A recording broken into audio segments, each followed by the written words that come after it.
Bienvenidos, viajeros, a un nuevo capítulo de la epopeya de la Odisea, de Homero. En nuestro episodio anterior, fuimos testigos de la providencial llegada de Odiseo a la misteriosa tierra de Feacia. Lo dejamos siendo recibido con una hospitalidad sin igual en el fastuoso palacio de los reyes Alcinoo y Arete, donde, poco a poco, comenzaba a desvelar su verdadera identidad y sus asombrosas desventuras. En esta entrega, que abarca los cantos 9 y 10, acompañaremos a nuestro héroe a través de sus relatos más impactantes y terroríficos. Prepárense para ser transportados a la tierra de los lotófagos, un lugar de olvido y dulce engaño. Luego, serán testigos del legendario y brutal encuentro con el temible cíclope Polifemo, donde la astucia de Odiseo será su única arma contra la fuerza bruta. Finalmente, navegaremos con él hasta la enigmática isla de Circe, la poderosa hechicera que pondrá a prueba su ingenio y la lealtad de sus hombres. Si es tu primera vez en este viaje, te invito a suscribirte al canal y activar la campanita para no perderte ningún canto de esta inolvidable historia. Y si ya eres parte de esta tripulación, gracias por acompañarme una vez más en este emocionante regreso a Ítaca.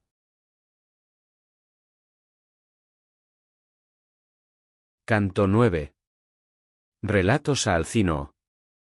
Respondióle el ingenioso Ulises: Rey Alcinoo, el más esclarecido de todos los ciudadanos. En verdad que es hermoso oír a un Aedo como este, cuya voz se asemeja a la de un numen. No creo que haya cosa tan agradable como ver que la alegría reina en el pueblo y que los convidados, sentados ordenadamente en el palacio ante las mesas abastecidas de pan y de carnes, escuchan al Aedo, mientras el escanciador saca vino de la crátera y lo va echando las copas. Tal espectáculo me parece bellísimo. Pero te movió el ánimo a desear que te cuente mis luctuosos infortunios, para que llore aún más y prorrumpa en gemidos. ¿Cuál cosa relataré en primer término, cuál en último lugar, siendo tantos los infortunios que me enviaron los celestiales dioses? Ante todo, quiero deciros mi nombre para que lo sepáis y en adelante, después que me haya librado del día cruel, sea yo vuestro huésped, a pesar de vivir en una casa que está muy lejos. Soy Ulises Laertíada, tan conocido de los hombres por mis astucias de toda clase, y mi gloria llega hasta el cielo. Habito en Ítaca, que se ve a distancia. En ella está el monte Nérito, frondoso y espléndido, y en contorno hay muchas islas cercanas entre sí como Duliquio, Same y la selvosa Zacinto. Ítaca no se eleva mucho sobre el mar, está situada la más remota hacia el occidente, las restantes, algo apartadas, se inclinan hacia el oriente y el mediodía. Es áspera, pero buena criadora de mancebos, y yo no puedo hallar cosa alguna que sea más dulce que mi patria. Calipso, la divina entre las deidades, me detuvo allí, en huecas grutas, anhelando que fuese su esposo, y de la misma suerte la dolosa Circe de Eea me acogió anteriormente en su palacio, deseando también tomarme por marido. Ni aquella ni ésta consiguieron llevar la persuasión a mi ánimo. No hay cosa más dulce que la patria y los padres, aunque se habite en una casa opulenta pero lejana, en país extraño, apartada de aquellos. Pero voy a contarte mi vuelta, llena de trabajos, la cual me ordenó Júpiter desde que salí de Troya. Habiendo partido de Ilión, llevóme el viento al país de los Cícones, a Ismaro, entré a saco la ciudad, maté a sus hombres y, tomando las mujeres y las abundantes riquezas, nos lo repartimos todo para que nadie se fuera sin su parte de botín. Exhorté a mi gente a que nos retiráramos con pie ligero, y los muy simples no se dejaron persuadir. Bebieron mucho y, mientras degollaban en la playa gran número de ovejas y de flexípedes bueyes, de retorcidos cuernos, los cícones fueron a llamar a otros cícones vecinos suyos. Los cuales eran más numerosos y más fuertes, habitaban el interior del país y sabían pelear a caballo con los hombres y aun a pie donde fuese preciso. Vinieron por la mañana tantos, cuantas son las hojas y flores que en la primavera nacen, y ya se nos presentó a nosotros, oh infelices, el funesto destino que nos ordenara Júpiter a fin de que padeciéramos multitud de males. Formaronse, nos presentaron batalla junto a las veloces naves, y nos heríamos recíprocamente con las broncíneas lanzas. Mientras duró la mañana y fue aumentando la luz del sagrado día, pudimos resistir su ataque, aunque eran en superior número. Mas luego, cuando el sol se encaminó al ocaso, los cícones derrotaron a los aquivos, poniéndolos en fuga. Perecieron 6 compañeros, de hermosas grebas, de cada embarcación y los restantes nos libramos de la muerte y del destino. Desde allí seguimos adelante con el corazón triste, escapando gustosos de la muerte aunque perdimos algunos compañeros. Más Bóreas no comenzaron a moverse los corvos bajeles hasta haber llamado 3 veces a cada uno de los míseros compañeros que acabaron su vida en el llano, heridos por los cícones. Júpiter, que amontona las nubes, suscitó contra los barcos el viento Bóreas y una tempestad deshecha cubrió de nubes la tierra y el ponto, y la noche cayó del cielo. Las naves iban de través, cabeceando, y el impetuoso viento rasgó las velas en 3 o 4 pedazos. Entonces amainamos estas, pues temíamos nuestra perdición, y apresuradamente, a fuerza de remos, llevamos aquellas a tierra firme. Allí permanecimos echados 2 días con sus noches, royéndonos el ánimo la fatiga y los pesares. Mas, al punto que la aurora, de lindas trenzas, nos trajo el día tercero, izamos los mástiles, descogimos las blancas velas y nos sentamos en las naves, que eran conducidas por el viento y los pilotos. Y hubiese llegado incólume a la tierra patria, si la corriente de las olas y el Bóreas, que me desviaron al doblar el cabo de Malea, no me hubieran obligado a vagar lejos de Citera. Desde allí dañosos vientos llevaronme 9 días por el Ponto, abundante en peces, y al 10º arribamos a la tierra de los lotófagos, que se alimentan con un florido manjar. Saltamos en tierra, hicimos aguada, y pronto los compañeros empezaron a comer junto a las veleras naves.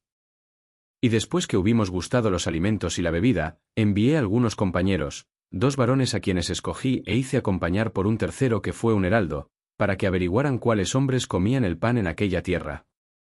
Fuéronse pronto y juntrónse con los lotófagos, que no tramaron ciertamente la perdición de nuestros amigos.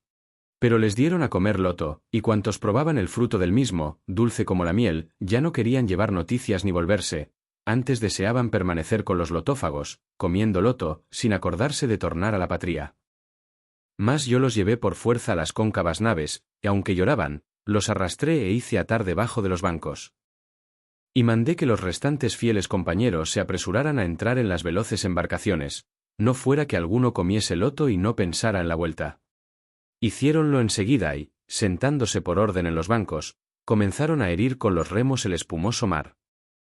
Desde allí continuamos la navegación con ánimo afligido, y llegamos a la tierra de los cíclopes soberbios y sin ley, quienes, confiados en los dioses inmortales, no plantan árboles, ni labran los campos, sino que todo les nace sin semilla y sin arada, trigo, cebada y vides, que producen vino de unos grandes racimos, y se lo hace crecer la lluvia enviada por Júpiter.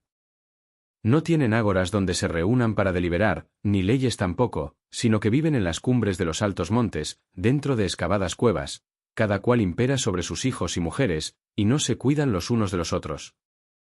Delante del puerto, no muy cercana ni a gran distancia tampoco de la región de los cíclopes, hay una isleta poblada de bosque, con una infinidad de cabras monteses, pues no las ahuyenta el paso de hombre alguno ni van allí los cazadores, que se fatigan recorriendo las selvas en las cumbres de las montañas. No se ven en ella ni rebaños ni labradíos, sino que el terreno está siempre sin sembrar y sin arar, carece de hombres, y cría bastantes cabras. Pues los cíclopes no tienen naves de rojas proas, ni cuentan con artífices que se las construyan de muchos bancos, como las que transportan mercancías a distintas poblaciones en los frecuentes viajes que los hombres efectúan por mar.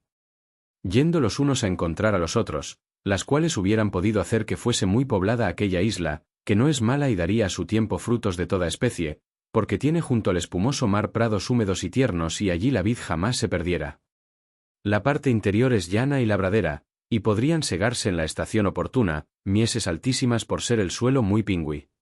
Posee la isla un cómodo puerto, donde no se requieren amarras, ni es preciso echar anclas, ni atar cuerdas, pues, en abordando allí, se está a salvo cuanto se quiere, hasta que el ánimo de los marineros les incita a partir y el viento sopla.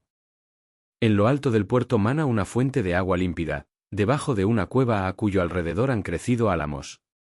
Allá, pues, nos llevaron las naves y algún dios debió de guiarnos en aquella noche obscura en la que nada distinguíamos, pues la niebla era copiosa alrededor de los bajeles y la luna no brillaba en el cielo, que cubrían los nubarrones. Nadie vio con sus ojos la isla ni las ingentes olas que se quebraban en la tierra, hasta que las naves de muchos bancos hubieron abordado. Entonces amainamos todas las velas, saltamos a la orilla del mar, entregándonos al sueño, aguardamos que apareciera la divinal aurora. No bien se descubrió la hija de la mañana, la aurora de róseos dedos, anduvimos por la isla muy admirados. En esto las ninfas, prole de Júpiter que lleva la égida, levantaron montaraces cabras para que comieran mis compañeros.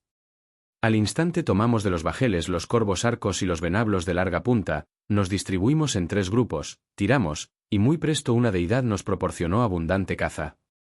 12 eran las naves que me seguían y a cada una le correspondieron 9 cabras, apartándose 10 para mí solo. Y ya todo el día, hasta la puesta del sol, estuvimos sentados, comiendo carne en abundancia y bebiendo dulce vino, que el rojo licor aún no faltaba en las naves, pues habíamos hecho gran provisión en ánforas al tomar la sagrada ciudad de los Cícones. Estando allí echábamos la vista a la tierra de los cíclopes, que se hallaban cerca, y divisábamos el humo y oíamos las voces que ellos daban, y los balidos de las ovejas y de las cabras. Cuando el sol se puso y sobrevino la noche, nos acostamos en la orilla del mar. Mas, así que se descubrió la hija de la mañana, la aurora de róseos dedos, los llamé a junta y les dije estas razones. Quedaos aquí, mis fieles amigos, y yo con mi nave y mis compañeros iré allá y probaré de averiguar qué hombres son aquellos, si son violentos, salvajes e injustos, u hospitalarios y temerosos de las deidades. Cuando así hube hablado, subí a la nave y ordené a los compañeros que me siguieran y desataran las amarras. Ellos se embarcaron al instante, y sentándose por orden en los bancos, comenzaron a herir con los remos el espumoso mar. Y tan luego como llegamos a dicha tierra, que estaba próxima, vimos en uno de los extremos y casi tocando al mar una excelsa gruta, a la cual daban sombra algunos laureles. En ella reposaban muchos hatos de ovejas y de cabras, y en contorno había una alta cerca labrada con piedras profundamente hundidas, grandes pinos y encinas de elevada copa. Allí moraba un varón gigantesco, solitario, que entendía en apacentar rebaños lejos de los demás hombres, sin tratarse con nadie, y apartado de todos, ocupaba su ánimo en cosas inicuas. Era un monstruo horrible y no se asemejaba a los hombres que viven de pan, sino a una selvosa cima que entre altos montes se presentase aislada de las demás cumbres. Entonces ordené a mis fieles compañeros que se quedasen a guardar la nave, escogí los 12 mejores y juntos echamos a andar, con un pellejo de negro y dulce vino que me había dado Marón, vástago de Ebantes y sacerdote de Apolo, el dios tutelar de Ismaro. Porque, respetándole, lo salvamos con su mujer e hijos que vivían en un espeso bosque consagrado a Febo Apolo. Hizóme Marón espléndidos dones, pues me regaló 7 talentos de oro bien labrado, una crátera de plata y 12 ánforas de un vino dulce y puro, bebida de dioses, que no conocían sus siervos ni sus esclavas sino tan solo él, su esposa y una despensera. Cuando bebían este rojo licor, dulce como la miel, echaban una copa del mismo en 20 de agua, y de la crátera salía un olor tan suave y divinal, que no sin pena se hubiese renunciado a saborearlo. De este vino llevaba un gran odre completamente lleno y además viandas en un zurrón, pues ya desde el primer instante se figuró mi ánimo generoso que se nos presentaría un hombre dotado de extraordinaria fuerza, salvaje, y desconocedor de la justicia y de las leyes. Pronto llegamos a la gruta, mas no dimos con él, porque estaba apacentando las pingüis ovejas. Entramos y nos pusimos a contemplar con admiración y una por una todas las cosas. Había zarzos cargados de quesos, los establos rebosaban de corderos y cabritos, hallándose encerrados separadamente los mayores, los medianos y los recentales, y goteaba el suero de todas las vasijas, tarros y barreños, de que se servía para ordeñar. Los compañeros empezaron a suplicarme que nos apoderásemos de algunos quesos y nos fuéramos, y que luego, sacando prestamente de los establos los cabritos y los corderos, y conduciéndolos a la velera nave, surcáramos de nuevo el salobre mar. Mas yo no me dejé persuadir. Mucho mejor hubiera sido adoptar su consejo, con el propósito de ver a aquel y probar si me ofrecería los dones de la hospitalidad. Pero su aparición no había de serles grata a mis compañeros. Encendimos fuego, ofrecimos un sacrificio a los dioses, tomamos algunos quesos, comimos, y le aguardamos, sentados en la gruta, hasta que volvió con el ganado.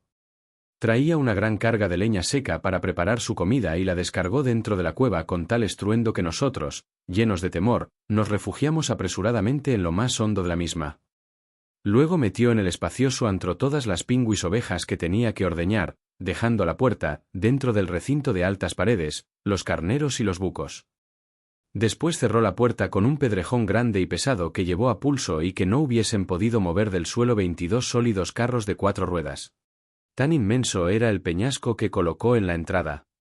Sentóse enseguida, ordeñó las ovejas y las baladoras cabras, todo como debe hacerse, y a cada una le puso su hijito.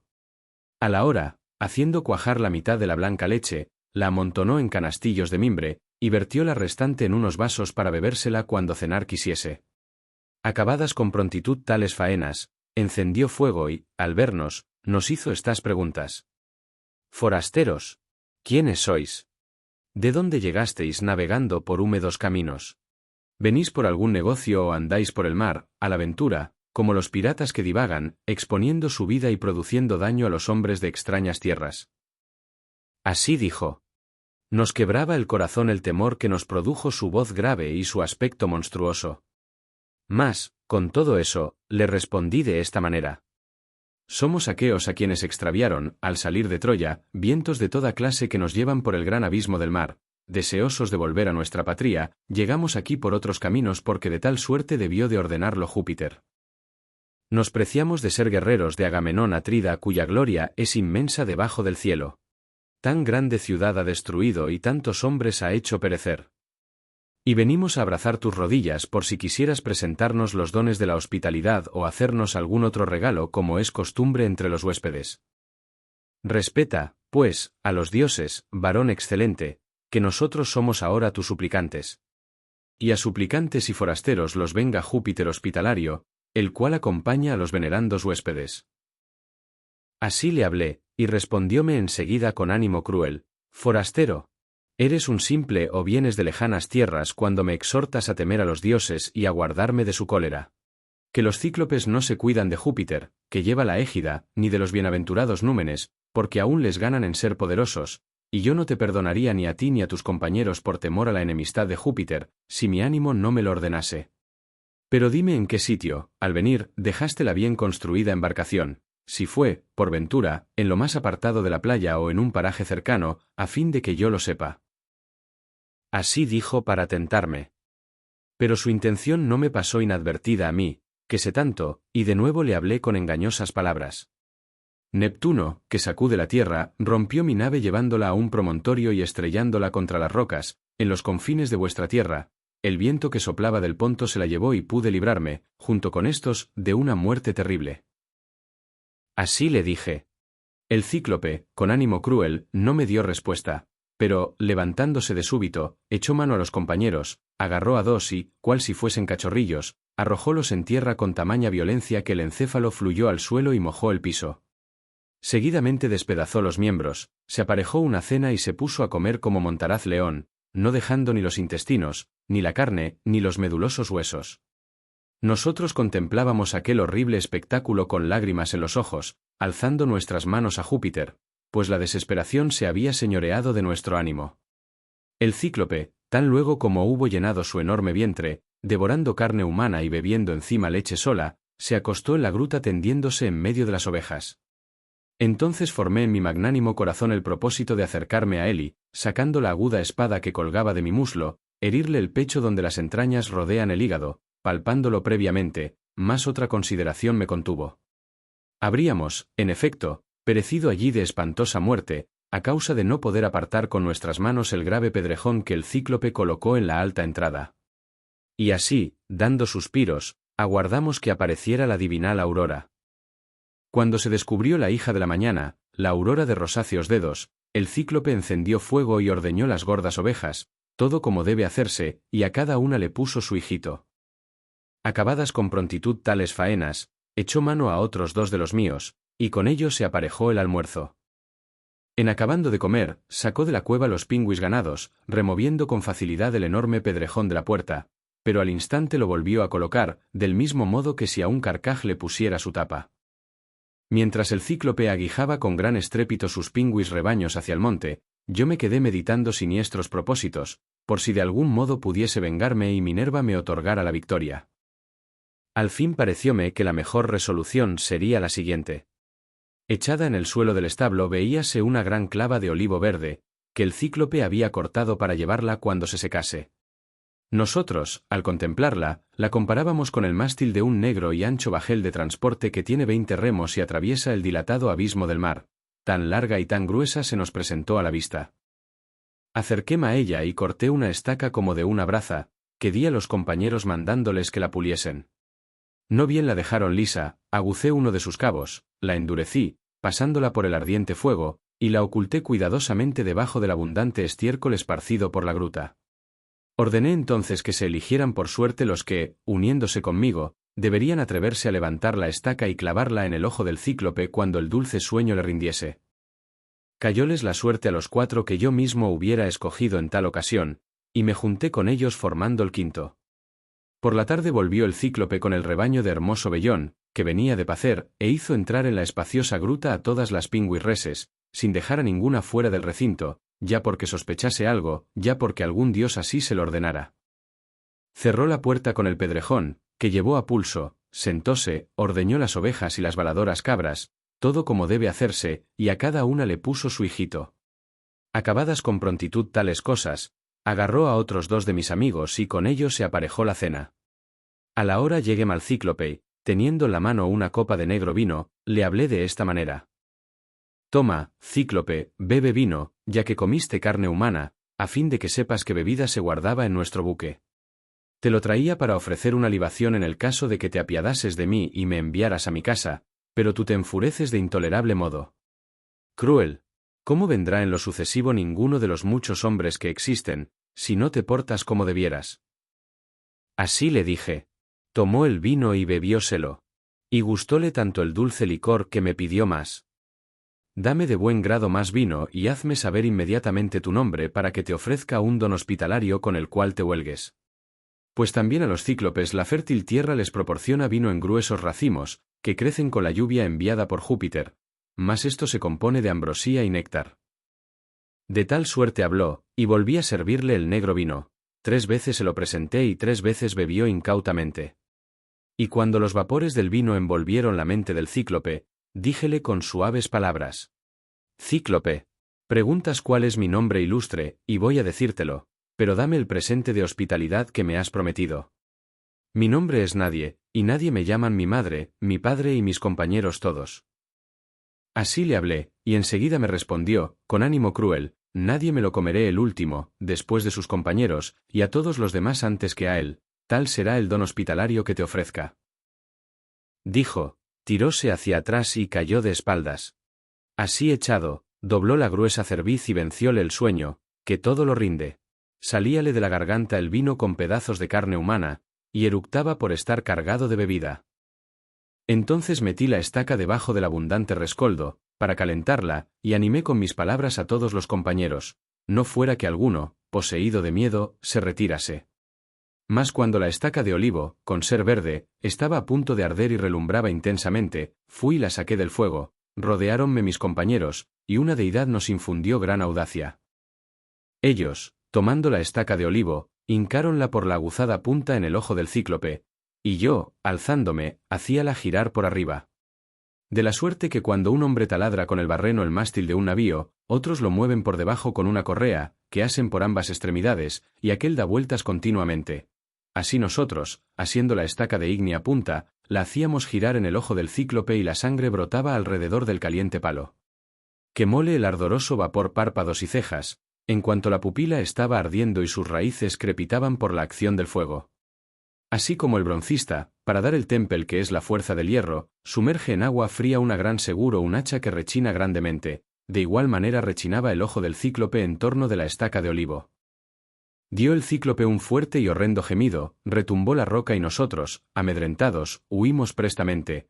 Mas él se arrancó la estaca, toda manchada de sangre, arrojóla furioso lejos de sí y se puso a llamar con altos gritos a los cíclopes que habitaban a su alrededor, dentro de cuevas, en los ventosos promontorios. En oyendo sus voces acudieron muchos, quien por un lado y quien por otro, y parándose junto a la cueva, le preguntaron qué le angustiaba. ¿Por qué tan enojado, oh Polifemo, gritas de semejante modo en la divina noche, despertándonos a todos? ¿Acaso algún hombre se lleva tus ovejas mal de tu grado? ¿O, por ventura, te matan con engaño o con fuerza? Respondióles desde la cueva el robusto Polifemo, oh amigos, nadie me mata con engaño, no con fuerza. Y ellos le contestaron con estas aladas palabras, pues si nadie te hace fuerza, ya que estás solo, no es posible evitar la enfermedad que envía el gran Júpiter, pero ruega a tu padre, el soberano Neptuno. Apenas acabaron de hablar, se fueron todos, y yo me reí en mi corazón de cómo mi nombre y mi excelente artificio les había engañado. El cíclope, gimiendo por los grandes dolores que padecía, anduvo a tientas, quitó el peñasco de la puerta y se sentó en la entrada, tendiendo los brazos por si lograba echar mano a alguien que saliera con las ovejas. Tan mentecato esperaba que yo fuese. Mas yo meditaba cómo pudiera aquel lance acabar mejor, y si hallaría algún recurso para librar de la muerte a mis compañeros y a mí mismo. Revolví toda clase de engaños y de artificios, como que se trataba de la vida y un gran mal era inminente, y al fin parecióme la mejor resolución la que voy a decir. Había unos carneros bien alimentados, hermosos, grandes, de espesa y obscura lana. Sin desplegar los labios, los até de 3 en 3, entrelazando mimbres de aquellos sobre los cuales dormía el monstruoso e injusto cíclope, y así el del centro llevaba a un hombre y los otros 2 iban a entrambos lados para que salvaran a mis compañeros. 3 carneros llevaban, por tanto, a cada varón, mas yo, viendo que había otro carnero que sobresalía entre todas las reses, lo asgo por la espalda, me deslizo el vedijudo vientre y me quedo agarrado con ambas manos a la abundantísima lana, manteniéndome en esta postura con ánimo paciente. Así, profiriendo suspiros, aguardamos la aparición de la divinal aurora. Cuando se descubrió la hija de la mañana, la aurora de rosáceos dedos, los machos salieron presurosos a pacer y las hembras, como no se las había ordeñado, balaban en el corral con las tetas retesadas. Su amo, afligido por los dolores, palpaba el lomo a todas las reses, que estaban de pie, y el simple no advirtió que mis compañeros iban atados a los pechos de los vedijudos animales. El último en tomar el camino de la puerta fue mi carnero, cargado de su lana y de mí mismo que pensaba en muchas cosas. Y el robusto Polifemo lo palpó y así le dijo: «Carnero querido, ¿por qué sales de la gruta el postrero del rebaño? Nunca te quedaste detrás de las ovejas, sino que, andando a buen paso, pacías el primero las tiernas flores de la hierba, llegabas el primero a las corrientes de los ríos y eras quien primero deseaba tornar al establo al caer de la tarde, mas ahora vienes, por el contrario, el último de todos. Sin duda echarás de menos el ojo de tu señor, a quien cegó un hombre malvado con sus perniciosos compañeros, perturbándole las mientes con el vino, nadie, pero me figuro que aún no se ha librado de una terrible muerte. Si tuvieras mis sentimientos y pudieses hablar, para indicarme dónde evita mi furor, pronto su cerebro, molido a golpes, se esparciría acá y allá por el suelo de la gruta, y mi corazón se aliviaría de los daños que me ha causado ese despreciable nadie». Diciendo así, dejó el carnero y lo echó afuera. Cuando estuvimos algo apartados de la cueva y del corral, solté del carnero y desaté a los amigos. Al punto antecogimos aquellas gordas reses de gráciles piernas, y dando muchos rodeos, llegamos por fin a la nave. Nuestros compañeros se alegraron de vernos a nosotros, que nos habíamos librado de la muerte, y empezaron a gemir y a sollozar por los demás. Pero yo, haciéndoles una señal con las cejas, les prohibí el llanto y les mandé que cargaran presto en la nave muchas de aquellas reses de hermoso vellón y volviéramos a surcar el agua salobre. Embarcaronse enseguida y, sentándose por orden en los bancos, tornaron a herir con los remos el espumoso mar. Y, al estar tan lejos cuanto se deja oír un hombre que grita, hablé al cíclope con estas mordaces palabras: «Cíclope, no debías emplear tu gran fuerza para comerte en la honda gruta a los amigos de un varón indefenso. Las consecuencias de tus malas acciones habían de alcanzarte, oh cruel, ya que no temiste devorar a tus huéspedes en tu misma morada. Por esto Júpiter y los demás dioses te han castigado». Así le dije, y él, airándose más en su corazón, arrancó la cumbre de una gran montaña, arrojóla delante de nuestra embarcación de azulada proa, y poco faltó para que no diese en la extremidad del gobernalle. Agitóse el mar por la caída del peñasco y las olas, al refluir desde el ponto, empujaron la nave hacia el continente y la llevaron a tierra firme. Pero yo, asiendo con ambas manos un larguísimo botador, echéla al mar y ordené a mis compañeros, haciéndoles con la cabeza silenciosa señal, que apretaran con los remos a fin de librarnos de aquel peligro. Encorvarónse todos y empezaron a remar. Mas, al hallarnos dentro del mar, a una distancia doble de la de antes, hablé al cíclope, no embargante que mis compañeros me rodeaban y pretendían disuadirme con suaves palabras unos por un lado y otros por el opuesto.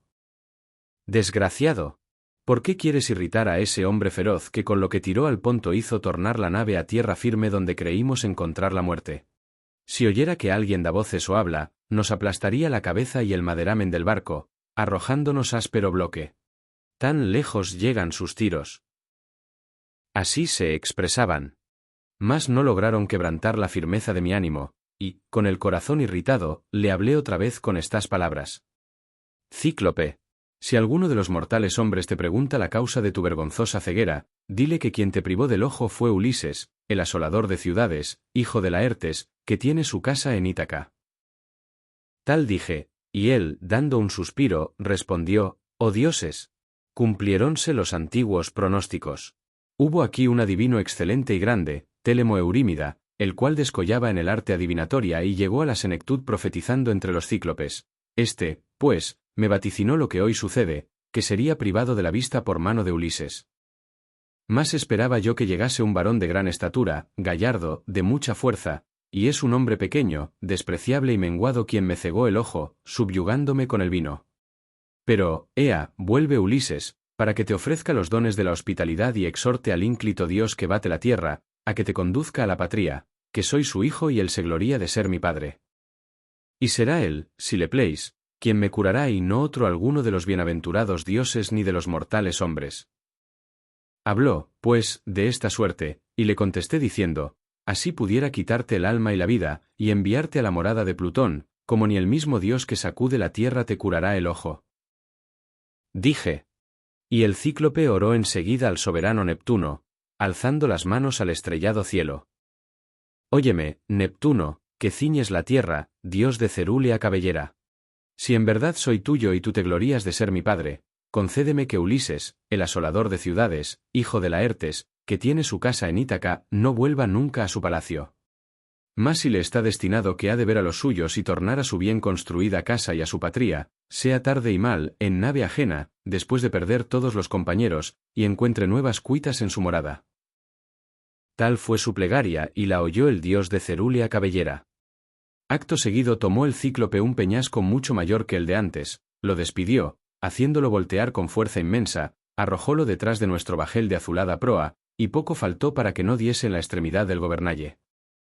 Agitóse el mar por la caída del peñasco y las olas, llevando la embarcación hacia adelante, hiciéronla llegar a tierra firme.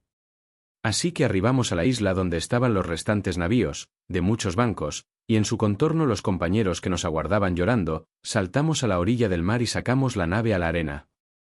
Y, tomando de la cóncava embarcación las reses del cíclope, nos las repartimos de modo que ninguno se quedara sin su parte.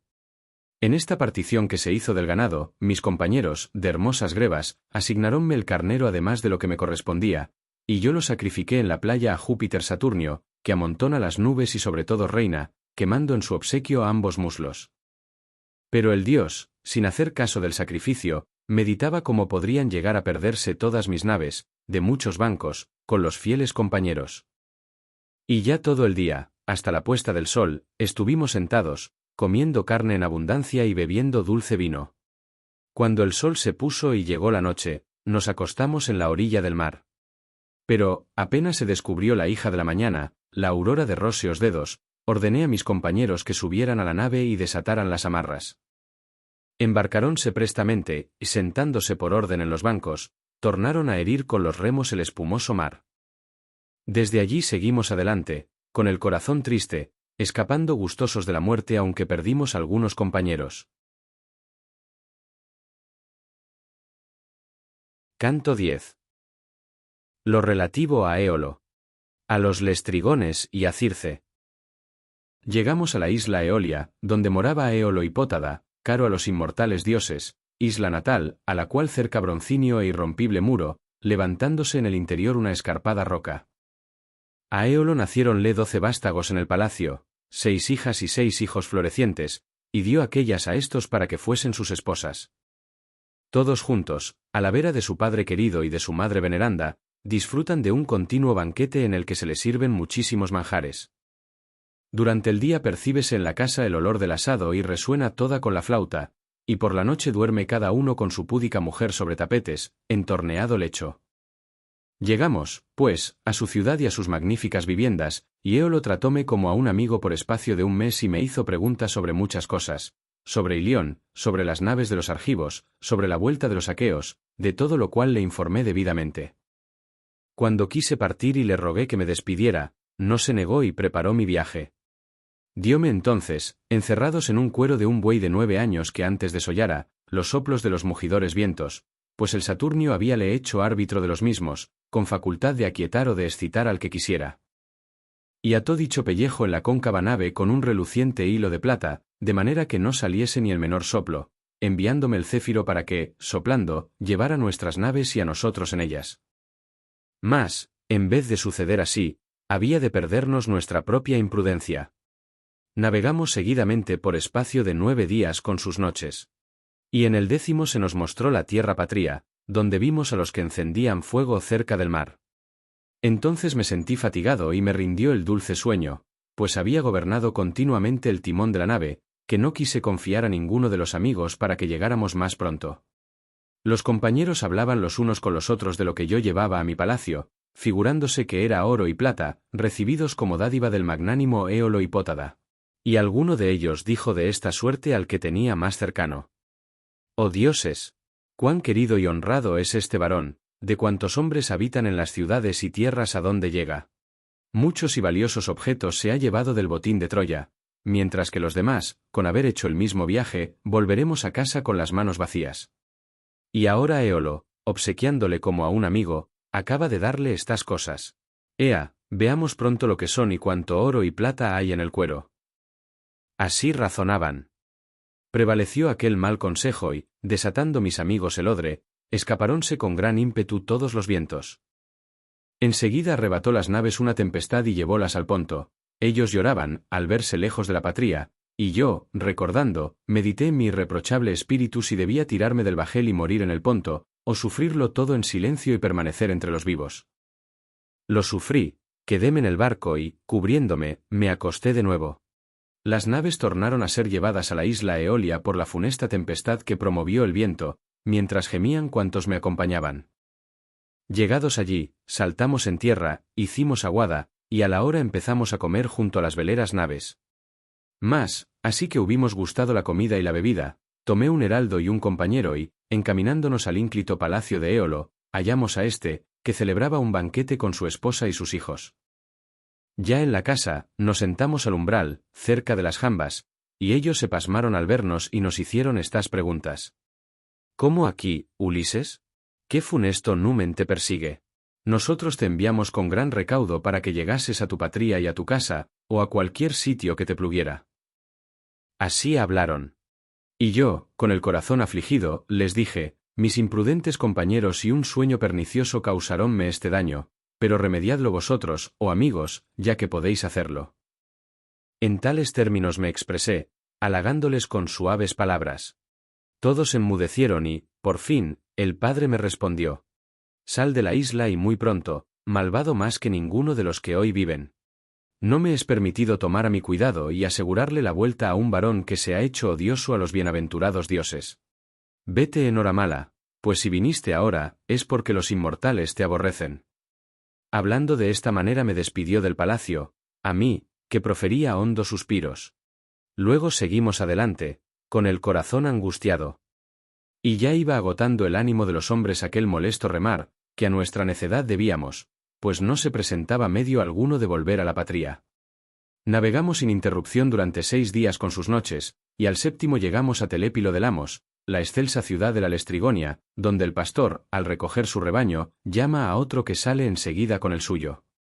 Allí un hombre que no durmiese, podría ganar 2 salarios, uno, guardando bueyes, y otro, apacentando blancas ovejas. Tan inmediatamente sucede al pasto del día el de la noche. Apenas arribamos al magnífico puerto, el cual estaba rodeado de ambas partes por escarpadas rocas y tenía en sus extremos riberas prominentes y opuestas que dejaban un estrecho paso. Todos llevaron a las corvas naves y las amarraron en el cóncavo puerto, muy juntas, porque allí no se levantan olas ni grandes ni pequeñas y una plácida calma reina en derredor. Mas yo dejé mi negra embarcación fuera del puerto, cabe a uno de sus extremos e hice atar las amarras a un peñasco. Subí luego a una áspera atalaya y desde ella no columbré labores de bueyes ni de hombres, sino tan solo el humo que se alzaba de la tierra. Quise enviar algunos compañeros para que averiguaran cuáles hombres comían el pan en aquella comarca, y designé a 2, haciéndoles acompañar por un tercero que fue un heraldo. Fuéronse y, siguiendo un camino llano por donde las carretas llevaban la leña de los altos montes a la ciudad, poco antes de llegar a la población encontraron una doncella, la eximia hija del lestrigón Antífates, que bajaba a la fuente Artacia, de hermosa corriente, pues allí iban a proveerse de agua los ciudadanos. Detuviéronse y hablaron a la joven, preguntándole quién era el rey y sobre quiénes reinaba, y ella les mostró enseguida la elevada casa de su padre.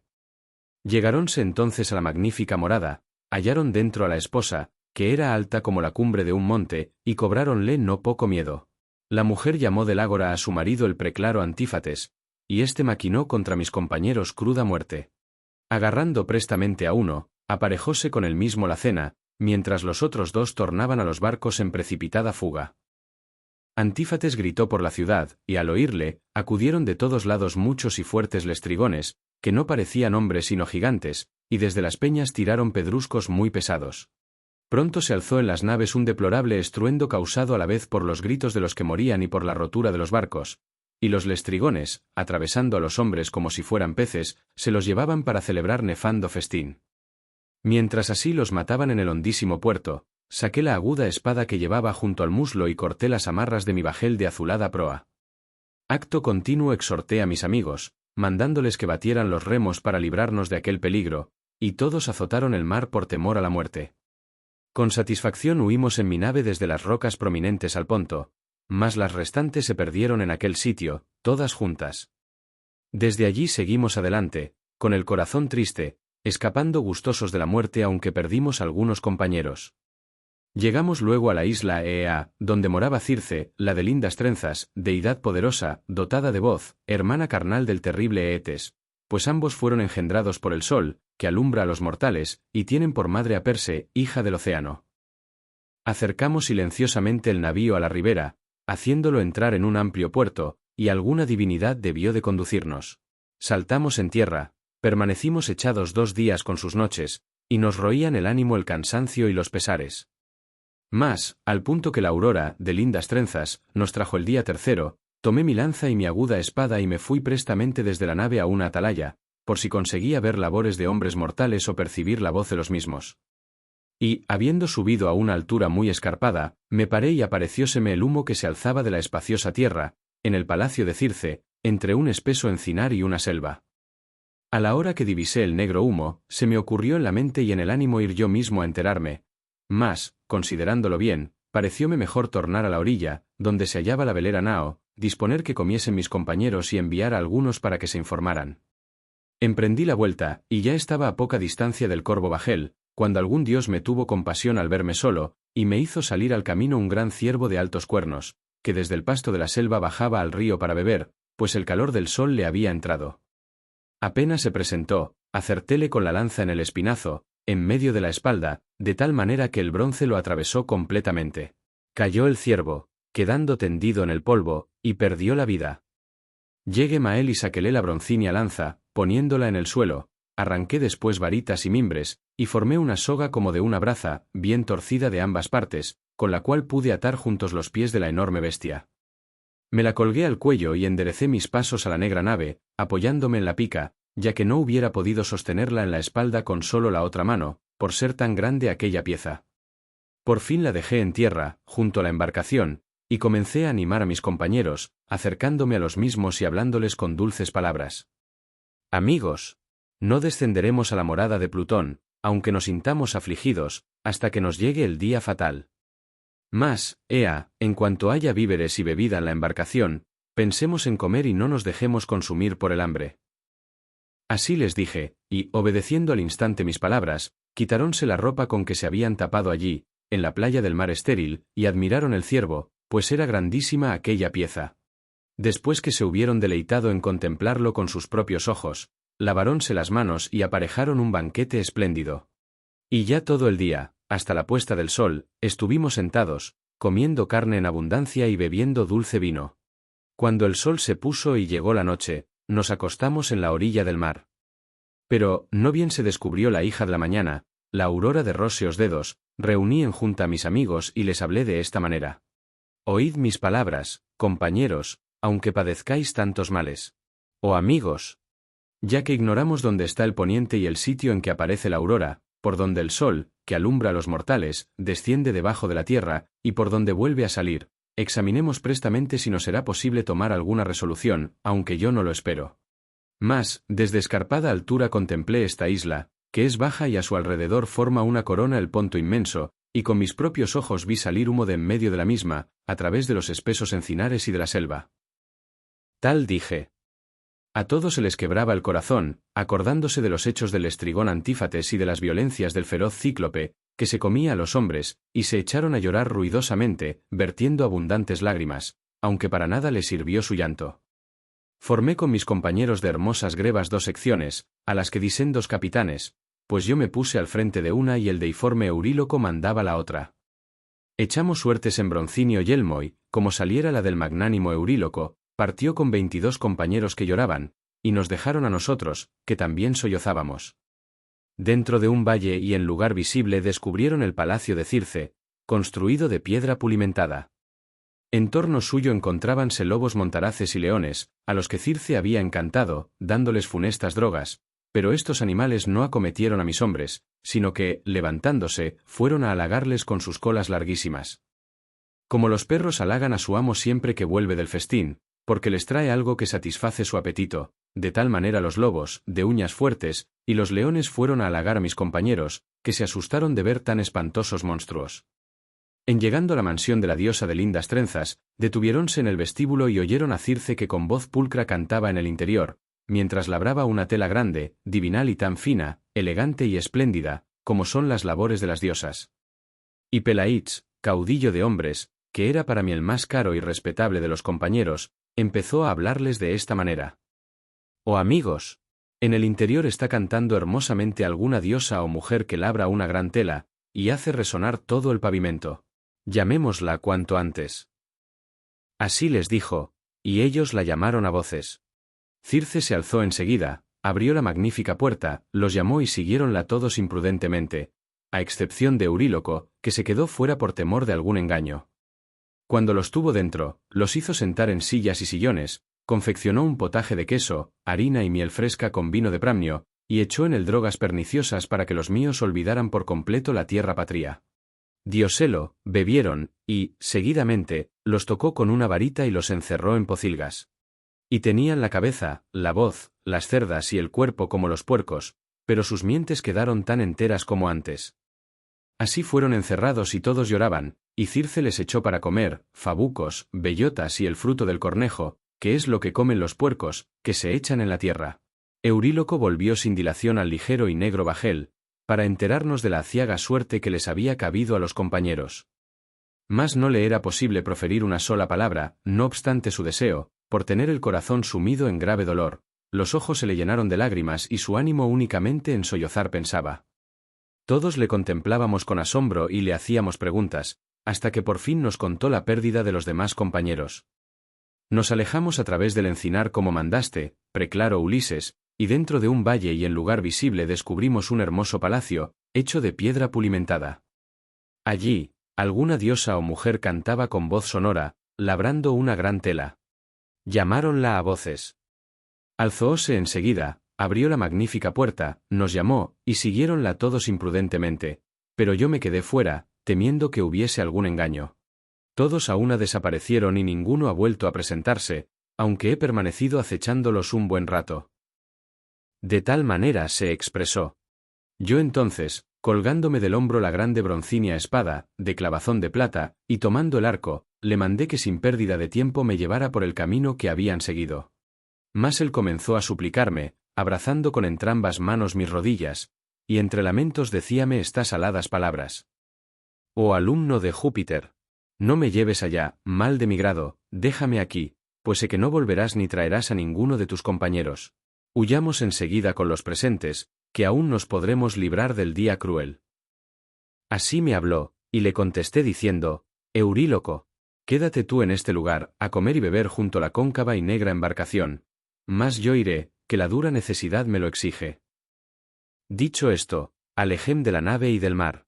Pero cuando, yendo por el sacro valle, estaba a punto de llegar al gran palacio de Circe, la conocedora de muchas drogas, y ya enderezaba mis pasos al mismo, salióme al encuentro Mercurio, el de la áurea vara, en figura de un mancebo a quien comienza a salir el bozo y está graciosísimo en la flor de la juventud.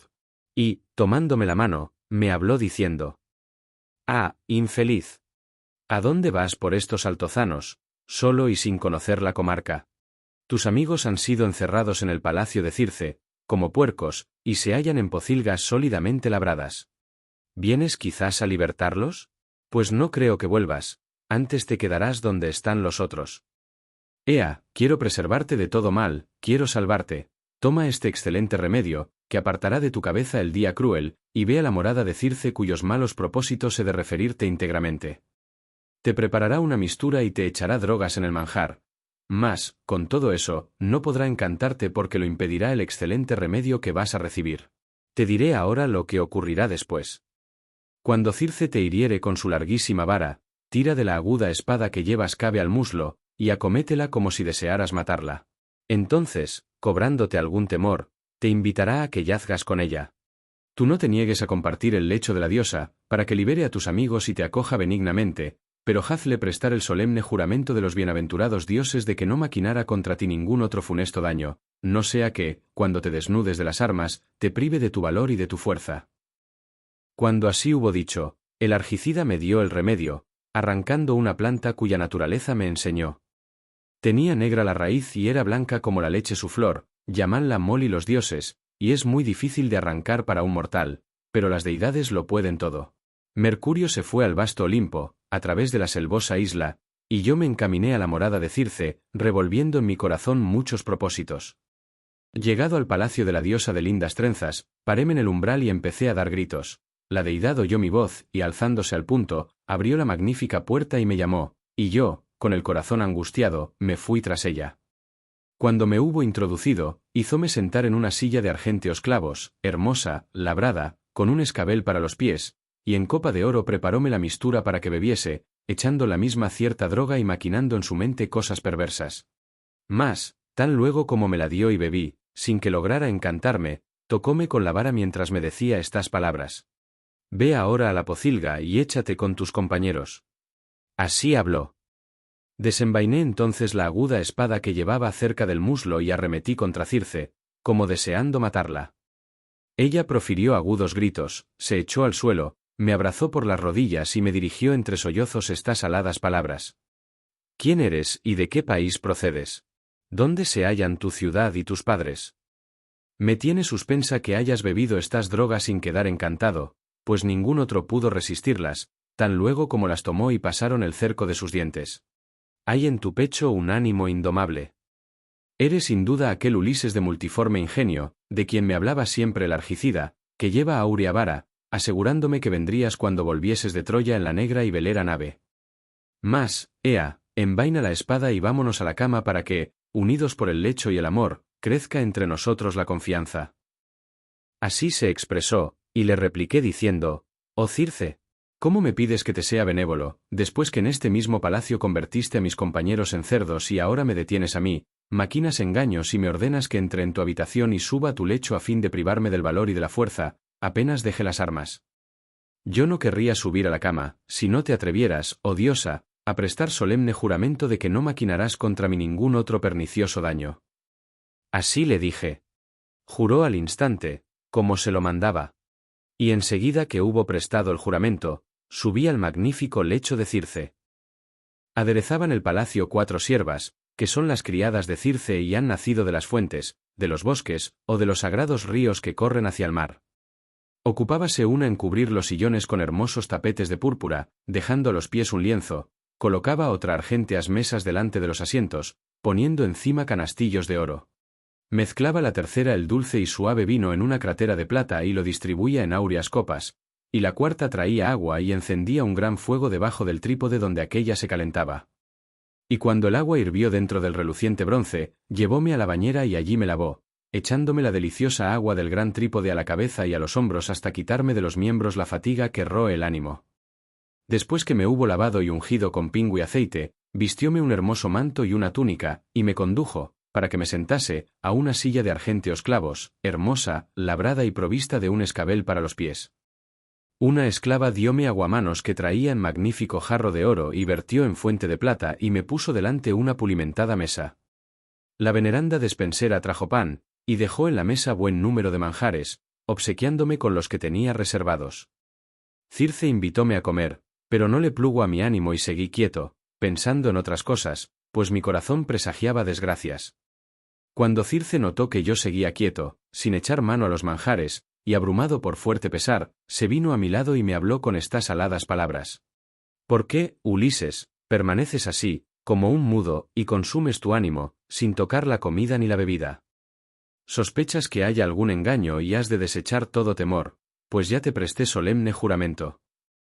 Así se expresó, y le repuse diciendo, oh Circe, ¿cuál varón, que fuese razonable, osara probar la comida y la bebida antes de libertar a los compañeros y contemplarlos con sus propios ojos? Si me invitas de buen grado a beber y a comer, suelta mis fieles amigos para que con mis ojos pueda verlos. De tal suerte hablé. Circe salió del palacio con la vara en la mano, abrió las puertas de la pocilga y sacó a mis compañeros en figura de puercos de 9 años. Colocáronse delante y ella anduvo por entre los mismos, untándolos con una nueva droga. En el acto cayeron de los miembros las cerdas que antes les hizo crecer la perniciosa droga suministrada por la veneranda Circe, y mis amigos tornaron a ser hombres, pero más jóvenes aún y mucho más hermosos y más altos. Conociéronme y uno por uno me estrecharon la mano. Alzóse entre todos un dulce llanto, la casa resonaba fuertemente y la misma deidad hubo de apiadarse. Y deteniéndose junto a mí, dijo de esta suerte la divina entre las diosas. La Hertíada, de jovial linaje. Ulises, fecundo en recursos. Ve ahora a dónde tienes la velera nave en la orilla del mar y ante todo sacadla a tierra firme. Llevad a las grutas las riquezas y los aparejos todos, y trae enseguida tus fieles compañeros. Tales fueron sus palabras y mi ánimo generoso se dejó persuadir. Enderecé el camino a la velera nave y la orilla del mar, y hallé junto a aquella a mis fieles compañeros, que se lamentaban tristemente y derramaban abundantes lágrimas. Así como las terneras que tienen su cuadra en el campo, saltan y van juntas al encuentro de las gregales vacas que vuelven al aprisco después de saciarse de hierba, y ya los cercados no las detienen, sino que, mugiendo sin cesar, corren en torno de las madres. Así aquellos, al verme con sus propios ojos, me rodearon llorando, pues a su ánimo les produjo casi el mismo efecto que si hubiesen llegado a su patria y a su ciudad, a la áspera Ítaca donde nacieron y se criaron. Y, sollozando, estas aladas palabras me decían: tu vuelta, oh alumno de Júpiter, nos alegra tanto como si hubiésemos llegado a Ítaca, nuestra patria tierra. Mas, ea, cuéntanos la pérdida de los demás compañeros. De tal suerte se expresaron. Entonces les dije con suaves palabras: primeramente saquemos la nave a tierra firme y llevemos a las grutas nuestras riquezas y los aparejos todos, y después apresuraos a seguirme juntos para que veáis cómo los amigos beben y comen en la sagrada mansión de Circe, pues todo lo tienen en gran abundancia. Así les hablé, y al instante obedecieron mi mandato. Euríloco fue el único que intentó detener a los compañeros, diciéndoles estas aladas palabras. ¡Ah, infelices! ¿Y a dónde vamos?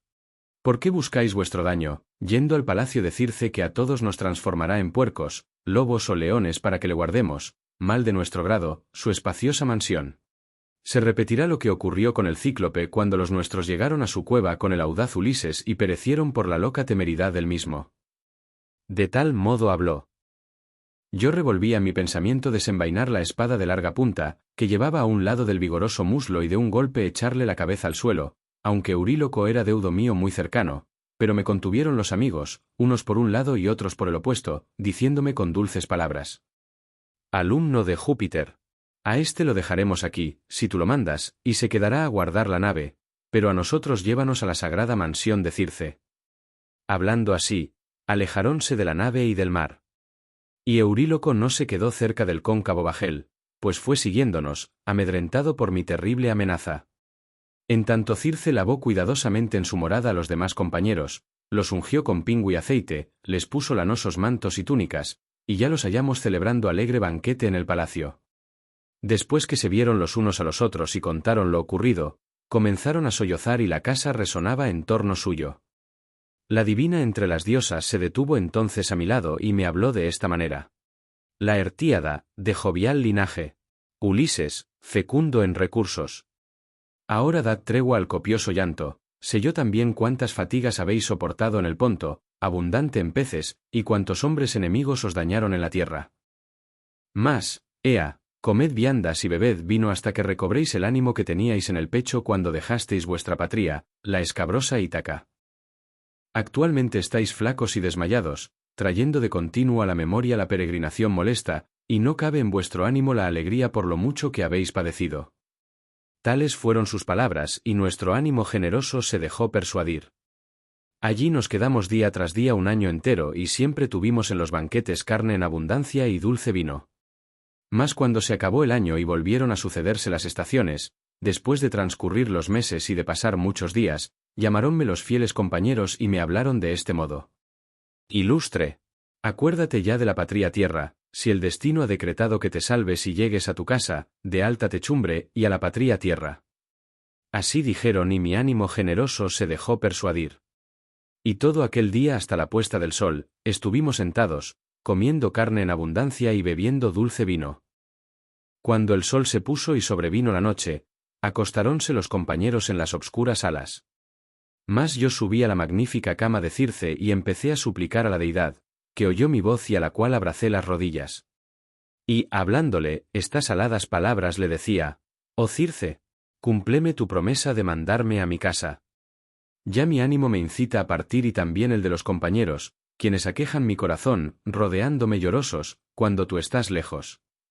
Así le hablé. Y la divina entre las diosas contestóme acto seguido: «La Artíada, de jovial linaje. Ulises, fecundo en recursos. No os quedéis por más tiempo en esta casa, mal de vuestro grado. Pero ante todo habéis de emprender un viaje a la morada de Plutón y de la veneranda Proserpina, para consultar el alma del tebano Tiresias, adivino ciego, cuyas mientes se conservan íntegras. A él tan solo, después de muerto, dióle Proserpina inteligencia y saber, pues los demás revolotean como sombras». Tal dijo. Sentí que se me quebraba el corazón y, sentado en el lecho, lloraba y no quería vivir ni ver más la lumbre del sol. Pero cuando me sacié de llorar y de revolcarme por la cama, le contesté con estas palabras: «Oh Circe, ¿quién nos guiará en ese viaje, ya que ningún hombre ha llegado jamás al orco en negro navío?» Así le hablé. Respondióme en el acto la divina entre las diosas: «La Artíada, de jovial linaje. Ulises, fecundo en recursos. No te preocupe el deseo de tener quien guíe el negro bajel, iza el mástil, descoge las blancas velas y quédate sentado, que el soplo del Bóreas conducirá la nave. Y cuando hayas atravesado el océano y llegues a donde hay una playa estrecha y bosques consagrados a Proserpina y elevados álamos y estériles sauces, detén la nave en el océano, de profundos remolinos, y encamínate a la tenebrosa morada de Plutón. Allí el Piriflegetón y el Cocito, que es un arroyo del agua de la Estigia, llevan sus aguas al Aqueronte, y hay una roca en el lugar donde confluyen aquellos sonorosos ríos. Acercándote, pues, a este paraje, como te lo mando, oh héroe, abre un hoyo que tenga un codo por cada lado, haz alrededor del mismo una libación a todos los muertos, primeramente con aguamiel, luego con dulce vino y a la tercera vez con agua, y polvorealo de blanca harina. Eleva después muchas súplicas a las inanes cabezas de los muertos y vota que, en llegando a Ítaca, le sacrificarás en el palacio una vaca no paridera, la mejor que haya, y llenarás la pira de cosas excelentes, en su obsequio, y también que a Tiresias le inmolarás aparte un carnero completamente negro que descuelle entre vuestros rebaños. Así que hayas invocado con tus preces al ínclito pueblo de los difuntos, sacrifica un carnero y una oveja negra, volviendo el rostro al Erebo, y apártate un poco hacia la corriente del río. Allí acudirán muchas almas de los que murieron. Exhorta enseguida a los compañeros y mándales que desuellen las reses, tomándolas del suelo donde yacerán degolladas por el cruel bronce, y las quemen prestamente, haciendo votos al poderoso Plutón y a la veneranda Proserpina. Y tú desenvaina la espada que llevas cabe al muslo, siéntate y no permitas que las inanes cabezas de los muertos se acerquen a la sangre hasta que hayas interrogado a Tiresias. Pronto comparecerá el adivino, príncipe de hombres, y te dirá el camino que has de seguir, cuál será su duración y cómo podrás volver a la patria, atravesando el mar en peces abundoso. Tal dijo, y al momento llegó la aurora, de áureo trono. Circe me vistió un manto y una túnica, y se puso amplia vestidura blanca, fina y hermosa, ciñó el talle con lindo cinturón de oro y veló su cabeza. Yo anduve por la casa y amonesté a los compañeros, acercándome a los mismos y hablándoles con dulces palabras: «No permanezcáis acostados, disfrutando del dulce sueño. Partamos ya, pues la veneranda Circe me lo aconseja». Así les dije, y su ánimo generoso se dejó persuadir. Mas ni de allí pude llevarme indemnes todos los compañeros. Un tal Elpenor, el más joven de todos, que ni era muy valiente en los combates, ni estaba muy en juicio, yendo a buscar la frescura después que se cargara de vino, habíase acostado separadamente de sus compañeros en la sagrada mansión de Circe. Y al oír el vocerío y estrépito de los camaradas que empezaban a moverse, se levantó de súbito, olvidándose volver atrás a fin de bajar por la larga escalera, cayó desde el techo, se le rompieron las vértebras del cuello y su alma descendió al orco. Cuando ya todos se hubieron reunido, les dije estas palabras: «Creéis sin duda que vamos a casa, a nuestra querida patria tierra. Pues bien, Circe nos ha indicado que hemos de hacer un viaje a la morada de Plutón y de la veneranda Proserpina para consultar el alma del tebano Tiresias». Así les hablé. A todos se les quebraba el corazón y, sentándose allí mismo, lloraban y se mesaban los cabellos. Mas, ningún provecho sacaron de sus lamentaciones. Tan luego como nos encaminamos, afligidos, a la velera nave y a la orilla del mar, vertiendo copiosas lágrimas, acudió Circe y ató al obscuro bajel un carnero y una oveja negra. Y al hacerlo logró pasar inadvertida muy fácilmente. Pues ¿quién podrá ver con sus propios ojos a una deidad que va o viene, si a ella no le pléis? Y así concluimos este fascinante bloque de la Odisea, donde Odiseo nos ha relatado sus aventuras más impactantes y terroríficas. Espero que hayan disfrutado de la astucia de Ulises frente al temible cíclope Polifemo, de la enigmática seducción de los lotófagos y de la poderosa magia de la hechicera Circe. Me encantaría conocer sus impresiones. ¿Qué les ha parecido el ingenio de Odiseo para escapar del cíclope? ¿Qué tan sorprendente les resultó la transformación de sus hombres por parte de Circe? Dejen sus comentarios, denle un me gusta si disfrutaron del episodio y compartan este viaje épico con otros amantes de los clásicos. Su apoyo es la mejor motivación para seguir navegando. En el próximo episodio, nos adentraremos en el canto 11, un capítulo crucial y profundamente misterioso, donde Odiseo realizará un descenso al Hades, el inframundo. Allí buscará la sabiduría del adivino Tiresias, y se reencontrará con figuras del pasado en un episodio temáticamente único y poderoso. Prepárense para un viaje a lo desconocido y revelaciones impactantes. Nos vemos muy pronto en el próximo canto de la Odisea.